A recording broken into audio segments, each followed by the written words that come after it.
அழுகை வந்தது. எந்த சோகம் உன்னை தாக்கும் என்றெண்ணும் போது வந்த அழுகை நின்றது.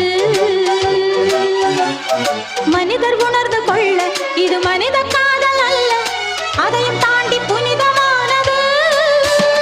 அபிராமியே தாலாட்டும் சாமியே நான் தானே தெரியுமா? சிவகாமியே சிவனில் நீயும் பாதியே அதுவும் உனக்கு புரியுமா?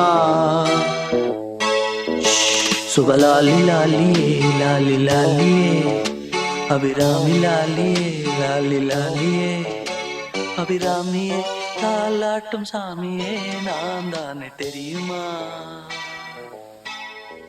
உனக்கு புரியுமா?